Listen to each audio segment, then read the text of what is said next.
15 раунд нэвтрүүлгийн анхны дугаарын дараа үзэгчдийн хүсэлтээр бүгд найрамдах намын дарга Базар сатын жаргал сайхан дуудлага хөргүүлсэн билээ. За бүгд найрамдах намын дарга Базар сатын жаргал сайхан үзэгчдийн санал миний дуудлагыг хүндэтгэн хүрэлцэн ирж 15 раунд нэвтрүүлэгт оролцсон байгаа. Үүний дараа үзэгчд улсын хурлын гишүүн Баяр Цогтыг оруулах саналыг удаа дараа ирүүлсээр байна.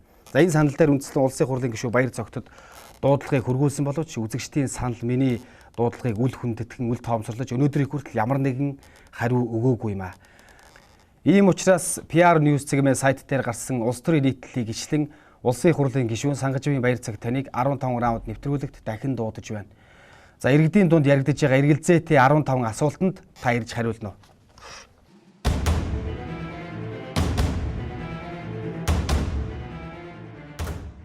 Ардчлалын хүсээгүй хүний хүүхэд.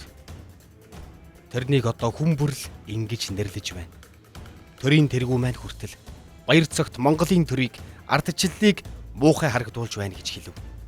Тэгвэл энэ хүн ямар балаг тарьж явна вэ? Цэл залуугаараа улс төрд орж ирээд цэг тэмдэг шиг хар толбыг тэр Монголын төрд үлдээж байна. Тийм ээ, түүний балыг өөрийнх нь ярьдаг шиг 22 хувьсагчаар үржиж байна. 23 настайгаас хойш Монголын төрөөр даалуу тоглосон шаалуу хүү Баяр Цогтын офшорт нууц данстай байсан нь ард түмэн өршөөнгөө хандсан. Тэгэхэд улсын хурлын дэд даргын албан тушаалаа өгчгөөд өөр хариуцлага тэр хүлээгээгүй. Одоо энэ хүний 3 ноцтой үйлдэлийг бид яах вэ? Нэгдүгээрт төрийн албаа агж байтлаа нууц офшор данс нээсэн эвлэрч болохгүй үйлдэл. Насаараа төрд ажилласан хүн ямар мөнгөө гадаадд зовчуулан эх орныхоо татвараас нүүн офшор бүст аваачиж нуухыг санаархсан бэ. Хоёрдугаарт энэ нууц дансанд байршуулсан 1 сая $1 хөрөнгө оруулахыг мэдүүлэхдээ тэр бичээгүй.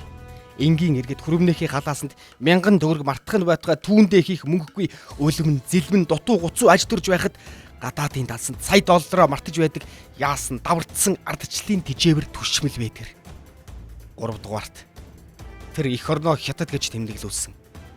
Төрийн хоймор түшмэлийн сэнти дээр сандааж суучгаад хятадын Монгол гэж ичигч үгүй улсаа ингэж доромжилсныхын төлөө энэ хүнд хатвчны мухар хариуцлагын шон зохирно. Хятадаас хил яс цус салгах гэж зовсон өвг дээдсийн минь ягчс чархирч Монголын минь номог усан дотор ноцож байгаа гэдгийг сануулъя. Эх орныг минь тусгаар Монгол гэж бич хэмээн хэлэх зориггүй түшээгээр бид яах юм бэ? Тэр ардчлалын буйныг эдэлж яваа улс төрч болохоос ардчлалын буйныг монголчуудад эдлүүлж яваа улс төрч гэхэд хараахан эрт байна.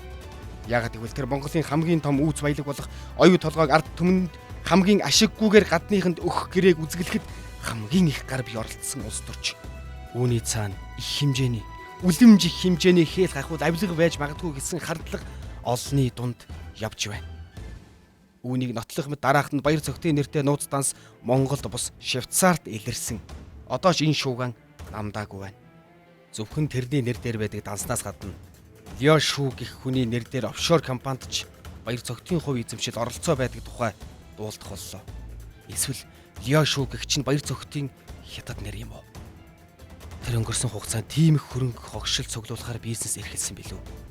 Харин ч төрийн албан тушаалыг дандаа давхарлаж, эдэлж хэрглэж ирсэн улс төрч. Түүнээс асуух асуулт олон байна. Төрөө өдөрдүүлсэн иргэдийн асуултанд ирж хариулаач эрхэм төшөмлөө.